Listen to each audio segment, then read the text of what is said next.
Perfect. You know, delivering unicorns in the end, right? Excellent. So we need to be unique. So maybe a few words before I even start, that sometimes we have a lot of requirements and we really try and we really struggle to like finish the best possible product ever. And we just add and add more and more things. And then instead of basically finishing, we are late. So basically, hello, my name is Kasia Mrowca, as you heard, and I'll be your host today, and we'll be speaking a bit about delivering the perfect product, so our unicorns. A bit of context about myself. You see here the Twitter handle. Okay, I'm waving with my mouse. However, I've just noticed that you can't see my mouse, but I hope that the Twitter handle is big enough that you can notice it. So feel free to tweet, feel free to reach me out, and feel free to comment. A few words about myself. I'm kind of agile person. Right now I'm based in London. However, before I was based in Krakow, and there I was co-organizing Agile Lean Enthusiast Meetup and Conference. And also I'm part of Agile Lean Europe community. Also here you have my contact, you have email. However, I'm responding faster to Twitter than to email. So if you have burning question, feel free to tweet. I also have my blog, so also you can check it out. Okay, so how I started? I started working in an internal IT department with the project that was 2 years late. And I thought, okay, you know, internal IT, it's, you know, it wasn't the core business to deliver the software, so maybe that's why they didn't know how to build it and didn't know how to deliver actual applications. So, you know, lesson learned. And then I switched for the big software house, and I thought, oh yeah, these people definitely will know how to build the software and how to deliver on time. And I was told that I'm joining new project, brand new, and everything is like fresh with new technology. It will be really exciting. And then I arrived, and I figured out that actually my project is already 4 years old and there is no customer.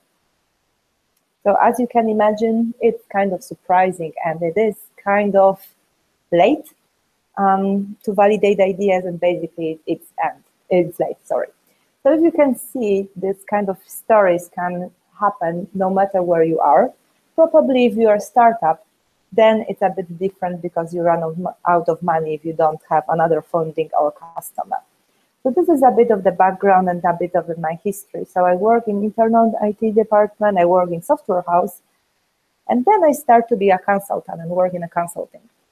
And then I figured out that basically we are employing, just to say this not nice truth, that sometimes when we are late, we need to figure out what to do with it, because we can continue investment, but if we don't see the end, maybe it's actually worth to kill the project, which is really unpopular.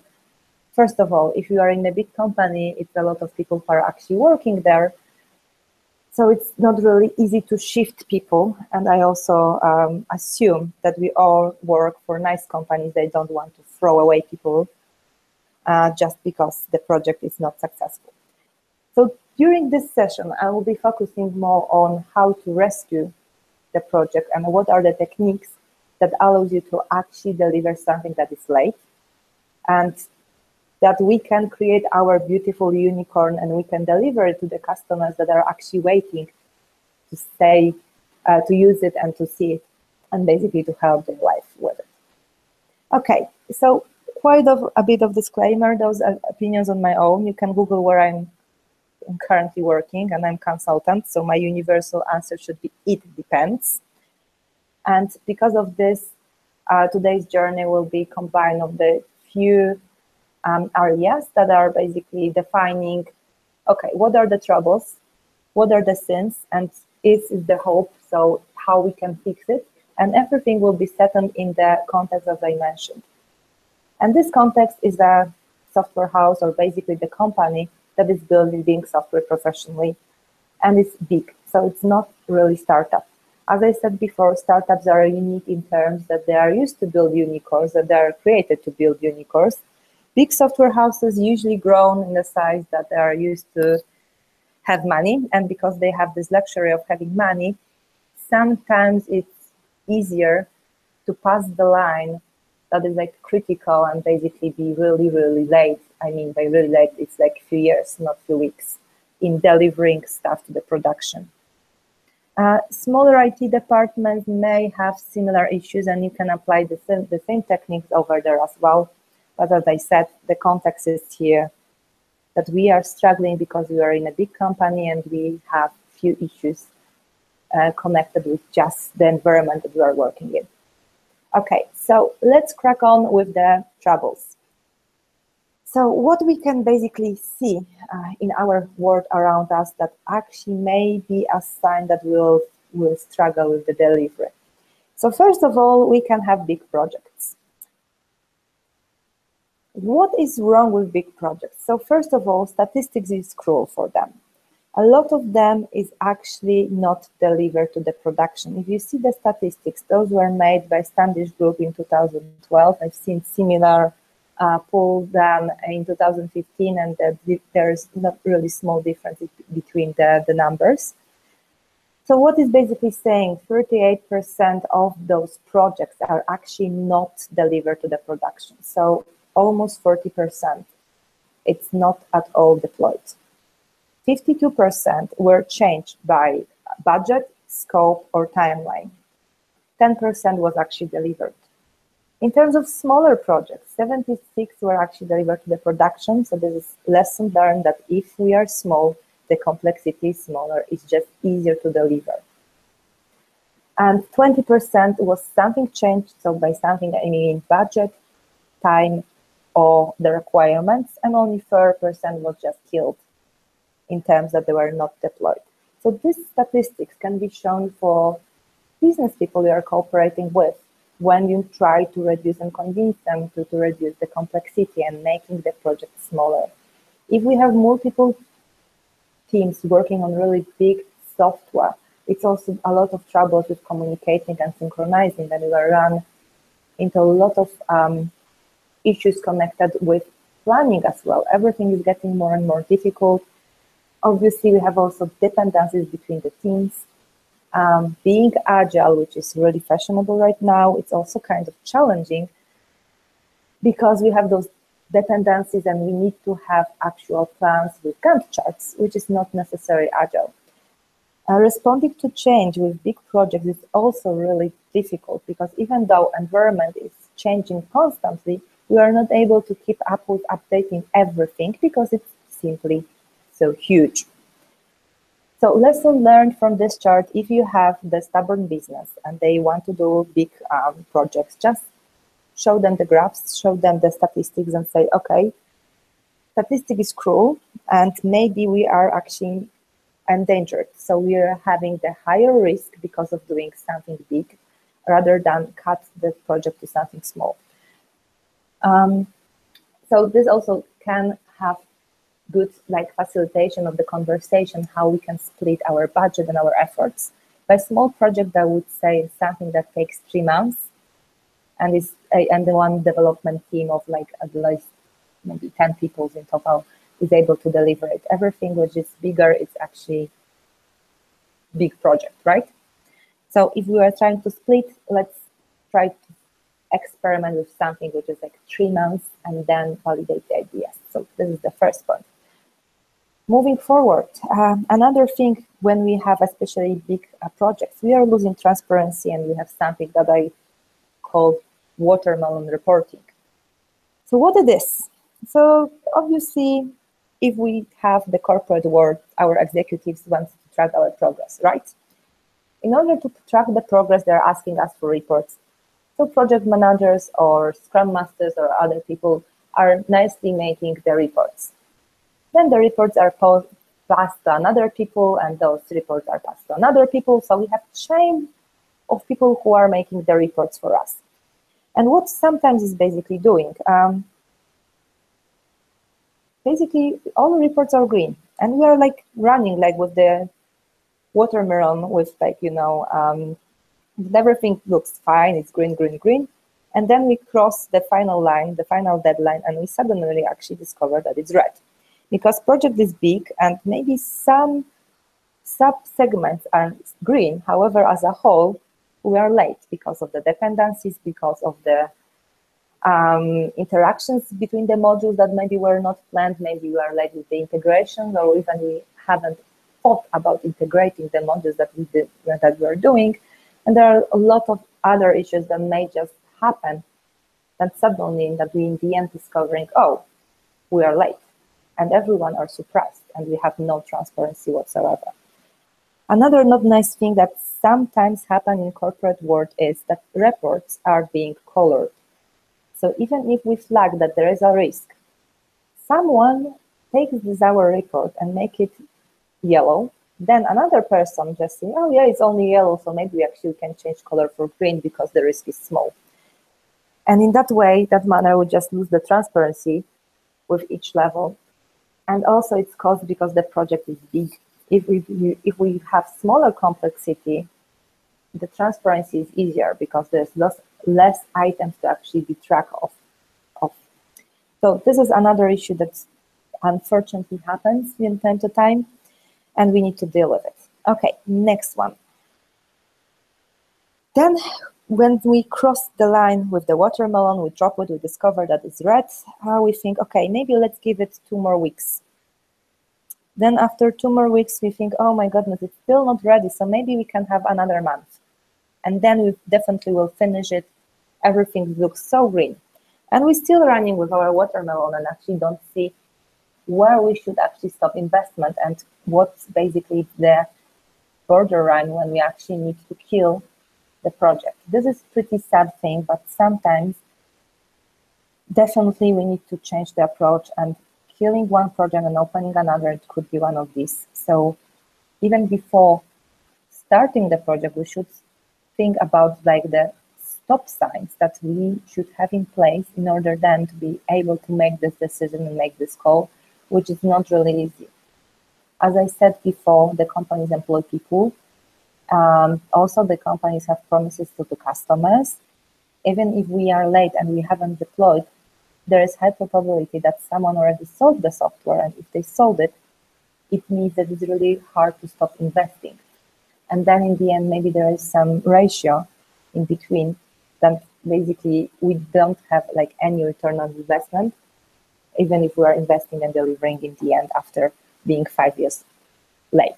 So this is the thing that we should figure it out, should have the numbers in order to make decisions easier. Again, my advice on that, it's keep it small and have those numbers relatively small as well.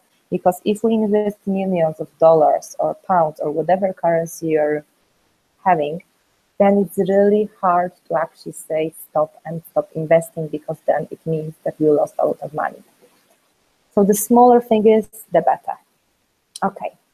Another thing is, like, I sometimes try to refer it to agile disease. Agile is like really good as a concept, but sometimes we put it only on the development team.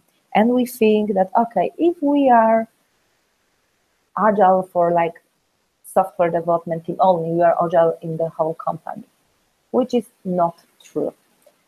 So we are saying, oh yeah, our development team works in Scrum, and that's why we are so cool. Not necessarily. If the rest of our company is not agile at all, and we have fixed requirements, fixed costs, fixed timelines, and all those things, and we are not allowing any flexibility for the development team, the thing that we are only working in Scrum doesn't improve our situation and doesn't improve our big project situation. Because it always means that we have huge structure, we have a lot of dependencies, and we also have a lot of people that need to be like communicated with. So just imagine, like in corporate world, frequently we are also working in silos, which is not really agile. So what is happening? We have the marketing team, we have the sales team, we have the product team, and we have development team, and maybe we have also the tester teams. And even if our poor developers are working in Scrum, but product people doesn't even understand Scrum, then we just run into troubles, because they expect different things and our goals are slightly different, and the cooperation is not smooth as well. So sometimes it's even better, instead of lying to ourselves that we are agile, to admit, okay, we try, we are having kind of long way to go forward, we are trying to facilitate agile in the companies. However, we are not fully agile and we are actually waterfall. Then it's actually easier to start tough conversation around why we can't change the scope that frequently and why we're actually late. So this is one of the things that is like important to be aware of, that if development team is agile, it doesn't actually mean that everything in the company is agile. We obviously, it would be really nice if we have this flexibility to apply the agile philosophy everywhere, but sometimes it's not really dependent on us. So again, we need to flag transparently to people above us that development team is one thing, and obviously it helps in delivering that we are agile, but we also need the cooperation from the business side, and business side also needs to be more agile in order to work together and deliver the projects together in the agile manner, which is flexible and allows to deliver software faster. Only if we are working together, then it's working properly. As I said, unfortunately, sometimes we forget about this. So what the trouble with this approach is, so like artificial agile, so we are not actually shortening time to market. So we have our iterations that we are testing and developing, but we don't have a way to deploy to the customers or basically test our assumptions in a short manner. So we still have a kind of like baby waterfall, but with iterations instead of true agile when we can actually experiment with our customers. Sometimes it's because, again, in the corporate world, we don't have sign-off deals with our consumers and with our end users. So we can't actually deploy. So we need to work with marketing team, product team, sales team in order to give them transparency that if we have beta customer, we can deploy faster and we can actually test our ideas. We can validate. And if we validate and we discover that we are wrong, we have still time to correct it. If we wait ages, then it means that actually we'll just replicate the old waterfall manners, but we are just having iterations in between. So this is another thing that we can show and share, and in order to make certain that people around us actually understand what we are talking. Maybe this is obvious, but we are working in technology industry, so for us, agile is obvious. For us, this idea of having quick time to market is obvious, and the difference between having proper agile deployment with this monster that I showed on the screens is obvious. For people who are not really involved in software development, it is not. So sometimes we need to talk and bring those conversations on the table, even though it's maybe not our core work. So this is another issue. Okay. So let's talk one by one of the themes that we also have there. Those are the issues that we can come through our work. Another one, in terms of like bigger themes, is no product vision. So if we have all those issues with reporting and with those ideas, the worst part is if we actually don't know what we are heading. And some people try to say, oh, yeah, we need to like experiment. But it's really hard to experiment if our time to market is 5 years or 10 years or something like this, right? And some people try to say, oh, yeah, we don't know what we want because we are like Tom Ford and we try to discover the app, the next, next revolution in our industry. However, to do it, we really need to think about smaller steps that allow us to achieve this beautiful car or beautiful whatever we are doing in order to achieve the goal. Because otherwise we are basically ending up with having something like this. So maybe we start from building a tank, then we decided that actually maybe we want like the helicopter, and then we thought, oh no, actually it should swim, so maybe we need a boat. Or maybe an airplane, because in the end it needs to fly as well. So we are pulling the application for the really different direction, and we can't finish it because of this, because we are constantly changing our mind. Again, it's fun experimenting if we validate our ideas and if we have short time to market. So once we have feedback loop in place, it's perfectly fine to experiment. If it's just conversations around in the company, and if it's just the conversations that are not validated even with the end users, this is dangerous because it means that we are like extending time to market without even checking if we're right and if there is someone who is willing to buy our product. And we end up with monsters as shown here. So also we have the moving target, right? Because in the end we want our money. So it's a bit like chasing the rainbow. We see the rainbow, we are thinking that we are closer and closer, but actually it's further and further. It's basically in the same place. And in the end of the rainbow, in theory, there is money, right?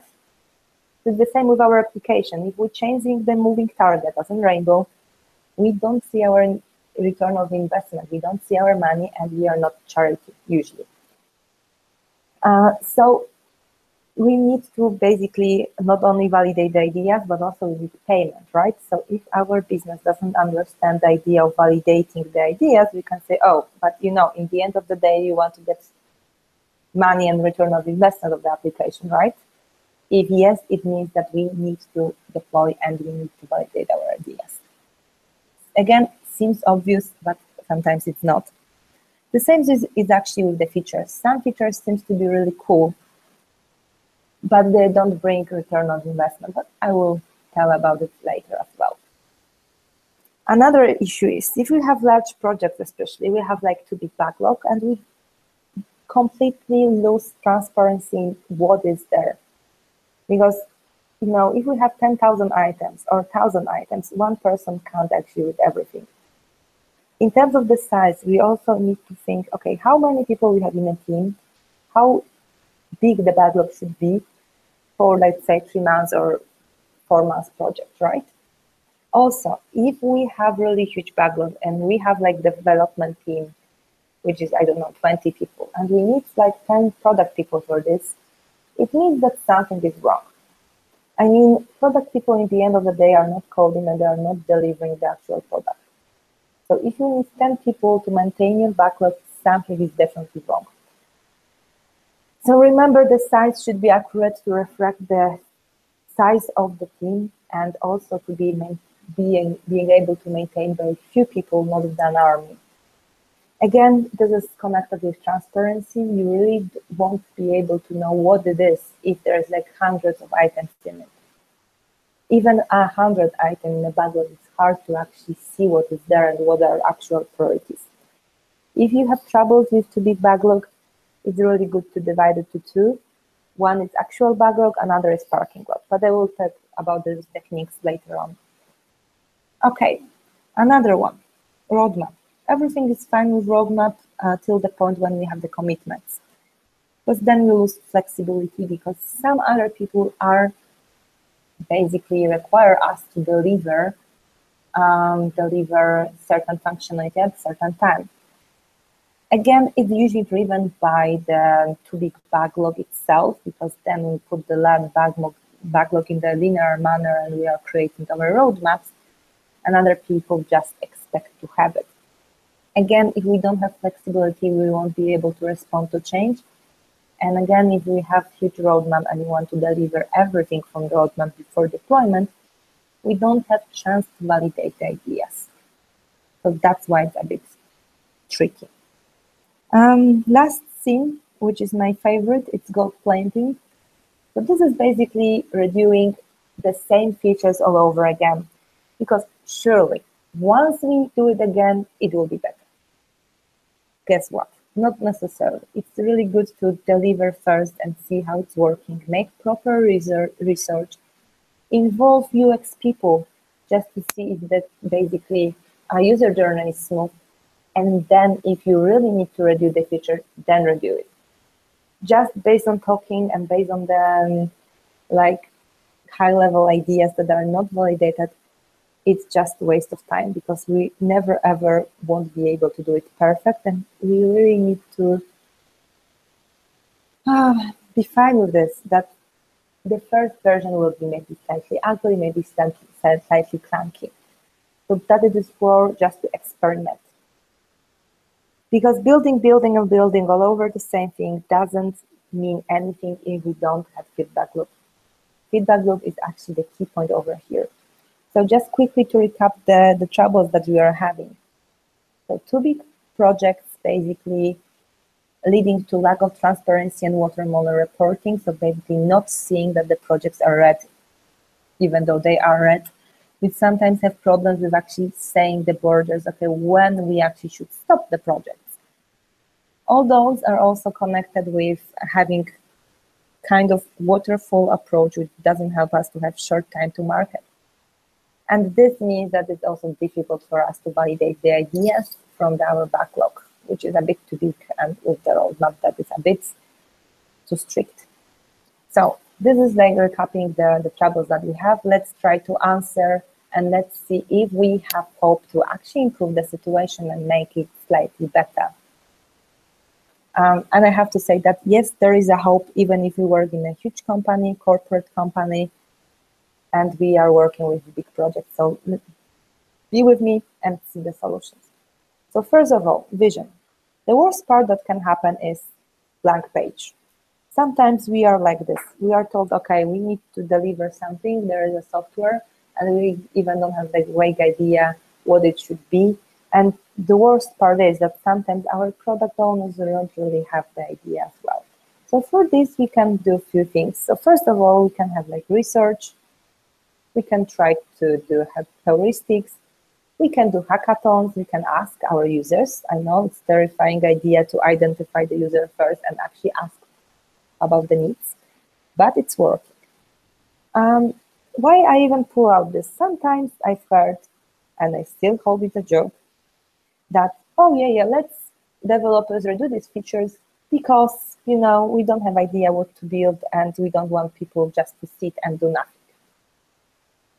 It is the worst idea ever, so never use the gold plating or any similar thing just to make people busy. If you really don't know what to do and want to make the team busy, developers team busy, use the hackathons. Maybe they will come up with the idea that you never thought about, and it will be brilliant.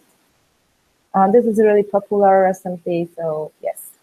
Also, you can do the market research, benchmarking. There's plenty of other tools that help you actually to fulfill the blank page. Again, if you want to avoid this, so basically mixing the concepts and pulling the different directions, you need to think about structuring your ideas in a way that is from the beginning easy to use. One of the techniques I personally really like is a product tree. So how to construct the product tree? Really easy. Branches are categories, features are leaves. Everything that is inside blue borders is the current time box. Everything which is outside is the next time box. If we're working in Scrum, it could be current iteration. If we are using any other technique, I don't know, Kanban, it could be a month work of work. If we are using waterfall, it could be next 6 months. Whatever time box we are using and whatever technique we are using. Why this is nice idea to structure it that way? First of all, branches, so the categories, force us to think, okay, how we classify our features. It also, because the branches are usually not connecting to each other in the nature, it's easy to explain to the business that we can't have dependencies between those two branches because basically in the nature it wouldn't be working like this. Also, it means that our architecture will be easier if we get rid of the dependencies between the categories, the modules, or the features. So this is the way of shaping it. Also, we can have easy parking logs done like this because everything what is in the future can be kept in really high level manner. And actually those features of those leaves should be like one-liners, one-worders that allows you to capture the core idea without details. So let's have an example. Let's say that we are the bank and we are developing the customer application for logging to our services. And let's say one of the leaves will be like modern way of logging into the bank. And let's assume that we didn't have yet the fingerprint logging and this was the new OP. If we have the flexibility to take the future idea and put it to the current playbox, we just can move this logging idea to the current timebox and then detail it if we find it's useful. It will be really specific in those, then it's not really working, because if we have this on the user story level, it's already too granular and doesn't leave you the flexibility to change.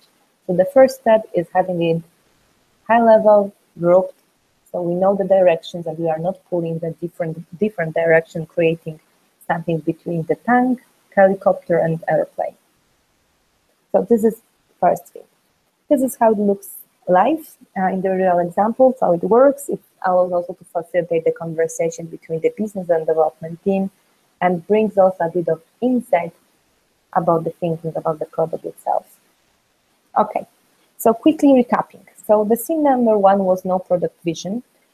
So in order to be able to come up with the ideas, if we have blank page, we can use the research, hackathons, ask our users, I know, terrifying, or basically prepare, and then to structure it, we can prepare the product tree in order to sort our ideas, put them in the correct categories or modules, just to not pull in the different direction and be more focused on delivering actual things and actual structured application.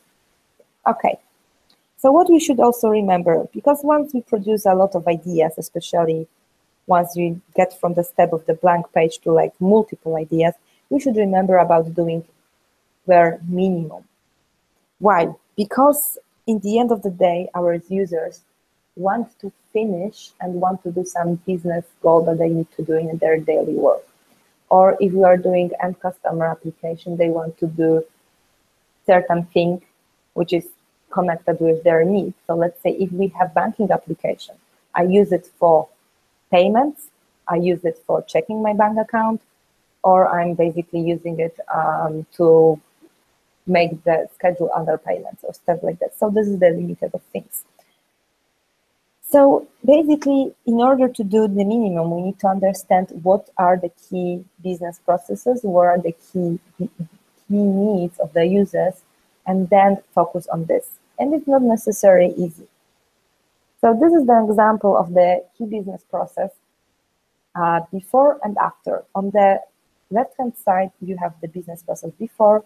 On the right-hand side, after. If we show the users that we are able to simplify their work and shorten it, in example, there is like 35 days shortened to 13 days, and the several steps shortened to 3 steps. This shows them, oh, okay, I would be really happy to basically have this application because it means that my life will be easier. And this also means that people will buy your application if you simplify their life. Again, remember that people try to optimize their work. So if your tool is complicated and if your tool doesn't support what the users want to do, they will find workaround in order to achieve their goal. That's why really frequently we have requests from our users like, oh, you know, this is a really lovely tool, but can we integrate it with spreadsheets? Because I have my magical favorite spreadsheet that actually do almost everything except, you know, a few things that you can do in the tool. And this is the first signal, okay, we just missed some important things in the key business process if our users still need to use the spreadsheet.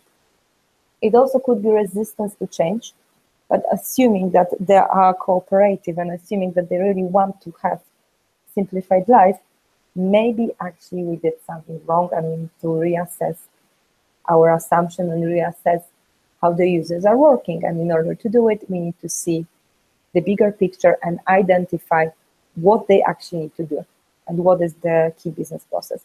Easy technique to see it and to map it is basically, for instance, using the chart as here, so BPMN, business process mapping, and then focus on this and delivering first this process and then all other features. Again, we also need to know what are the game changers and what are the showstoppers in our application. Sometimes we have really nice innovative ideas that can like make the life of our users basically splendid. But if we have basic errors in our application, so let's say again that we have our banking application and we have the best login page ever that allows us to log in via fingerprint or maybe even the voice recognition. However, we show the wrong numbers, so the wrong account, then this is the showstopper. So we can't afford to put the wrong numbers in the banking application, right? Similar things are in your applications as well. So just figure out what is the key business need, what is the key need of the user, and then make certain that there is no errors, there is no wrong data, and everything works correctly over there, and then think about additional features. Obviously, here maybe logging is not the fortunate example because you need to care about the security of the data, but just remember that if we have showstoppers somewhere in the applications, even if we have another cool feature over there, it might not be sufficient to keep our users using our application.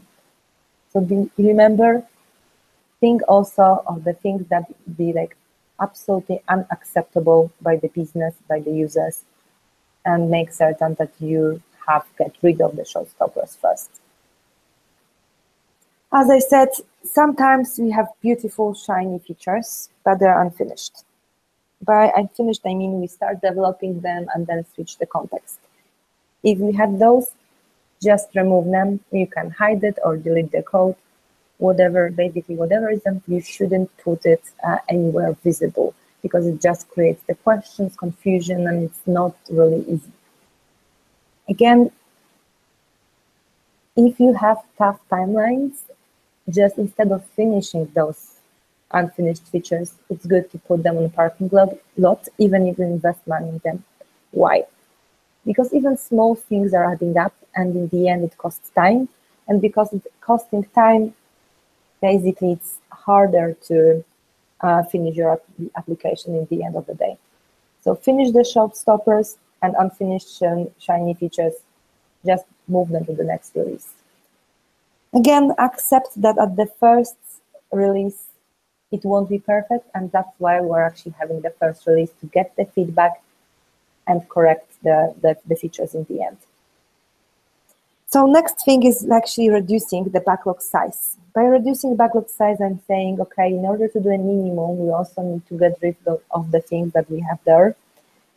So what we can have to have the lean backlog. My favorite technique is something which is called loss versus ROI. So this allows us to assess the ideas that we have on the graph. So on the y-axis, we have money. On the x-axis, we have the key business feature, key business need, key user needs. So whatever is under the loss, it's like the thing that we would like to measure against. So again, we take our ideas and put them on the graph. Everything which is on the right top corner is our minimum viable product or minimum feature that we want to build. We need to use common sense, and if that, for instance, security card is somewhere below, we still need to deliver it as a key non-functional. So remember, use common sense. However, try to reduce to the stuff that actually matters. Again, having an example of the banking application, let's say that we want to do the transfers and one of the cards is transfers. Obviously, our users will love it and we'll get the money from it, so it will be in the top corner. Okay, this is the actual implementation with the sticky notes. Next one, metrics. So we need to also measure the ideas. So let's have different example with the booking engine. So let's say that we are doing the tickets, airplane ticket engine, and we would like to connect with some weird database that will allow us to book the ticket for depending on the color of the airplane. Maybe it's really an idea from the marketing perspective, but let's assess how it influenced our key business process, which could be, for instance, speed of the application. So how quickly you are able to find the price and how quickly you are able to book. And maybe in the end up that is a really bad idea. But in the other hand, if we have different measurement, maybe it's perfect because it means that our ROI will be better. So let's pick up 3 measures that we want to check. and just try to assess it on a really high level manner, because in the end of the day, we need to validate it with the users. So there's no point of having really complicated measurements right now, because then we need to anyway assess it. So just make the quick mental measuring and then assess it later on. So quickly recapping what we are talking about in order to do minimum. So first of all, try to use log versus ROI, and then try to validate your ideas based on the key business process I'm constantly talking about on the high level, just to not waste time for accurate numbers that will be wrong at this point anyway. So remember, in order to reduce and get rid of excessive numbers of features, try to validate the ideas before. Okay, so again, even we have too many features, what is basically happening? So no one uses the product, so we ask, okay, what is missing? We are delivering features, and then still no one is using product, right? We should remember that at some point of time, we have the happy user and they have enough of features. And if we have too many of them, they start to be confused and they start to basically not really know what's happening. And also it's harder to deploy the late software that has too many features and people don't see, okay, why we actually should use it, because I can't find the feature that I want because it's too complicated and it's too many of them. And sometimes we actually need to delete the features. And to do it, and also just to get rid of this kind of situation, we need to validate our ideas. The sooner, the better. But everyone says, okay, we should validate. But the question is how? How to basically construct this beautiful loop, which is like build, measure, learn. What we should measure, what we should focus on. So again, designing feedback loop, it's not really easy. I usually say, okay, we need to know what users don't like. We need to be able to observe them. We need to build the prototypes and all those techniques everyone knows. But the question is on what? Answer is easy, business process. Again, I'm returning to the same point. If we understand what we are building and what is the one thing that we need to focus on, we can build measurements, we can build the feedback loops against this. So we can also observe how the users are working and why they are want to this integration with Excel spreadsheet, or why they won't use our app. And this is the key thing that we should focus on. Really frequently I see the research designed on and the observations designed on the additional features of the application that are maybe more shiny than the core that applications should do. And this actually doesn't help us to have the insight what's happening. So remember, focus on what is important, choose the one, and build the measurements based on this. Okay, so again, just to get rid of the gold plating, which is another of our sins, and rebuilding the same thing all over again without validating, focus on one business process and design or measurement and all learnings based on this. Deliver this, get the feedback, and then correct it if you need to. Again, quickly wrapping up because I'm running out of time. So what we should actually remember, we probably will remember key business process. So in order to deliver our unicorn, which is 2 years late or 5 years late, you need to know what actually he or she, our application actually, is doing. Except that we need to reduce number of features that we had. We need to reduce the gold plating and redoing stuff without validating it. Keep our measurements on the high level manner on the first, like recapping ideas part. Deliver only the showstoppers on the first place, deliver only key things on the first place, and then add shiny features on top of that. So this is what I would like you to remember. Hopefully the few techniques that I'm showing right now on the screen will help you. So the first one is producing the product tree with the categories, producing the love versus ROI chart with having the limited numbers of features, and designing the feedback loop based on the key business process. So that's it from me. Thank you for your attention. And if you have any questions, feel free to reach me. Awesome. Thank you very, very much, Kasia. And we have a couple of comments actually in IRC. One from some guy called Chew Java, who says, "What is this unicorn doing in my backyard?" So I'm assuming it's but Thomas says, maybe Excel spreadsheets is all the business wants because it's tested, proven, and cheaper than developers. Do you think the wider point there is that people tend not to know what they want and things are just available that people can just grab without development? Or yeah, sometimes I just wonder why we even bother developing, because the spreadsheet is what the user needs. But no, in the end of the day, we want to give the business some improvement, right? Especially if we are building corporate systems and people who are working in a corporate world. When they're using Excel, usually they have a lot of manual work, copy pasting, and they not necessarily see the bigger picture. And this is where we from IT, we can help, and we can design the process in the simple manner. So maybe I'll return to the slide where it's like more, okay, here you can see a tiny bit of the business process, which were like spreadsheet based. Really frequently, if you have the application designed like in a way that thinks about, okay, how to simplify the life of the people, it's basically, you can discover that you don't have copy paste and you don't need your Excel. And you can do your work with, within few days or few hours or few minutes instead of like months, right? So yes, people are also resistant to change. So sometimes they really don't want the tools because they love their spreadsheets. And I agree on that. Awesome. Question from Stephen Gorowski, asking, would you say that having modularization in your project is a plus, i.e. having many small parts instead of one large part if you're developing a large project? Again, I'm consultant, so I will say it depends. However, right now we are trying to, so if you want to have small applications, which then will be end up as a one big tool, I would say yes. Some people say that it's better to start from monolith first and then maybe divide it.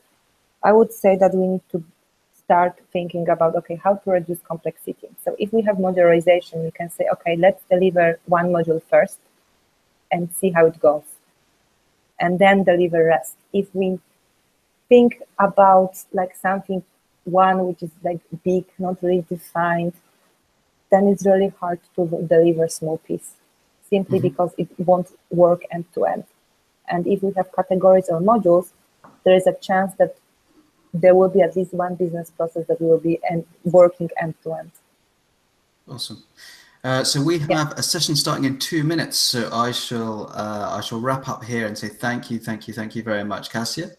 Thank you very much as well. And it was a pleasure. It was a pleasure. Our pleasure to have you on for your first VJug session.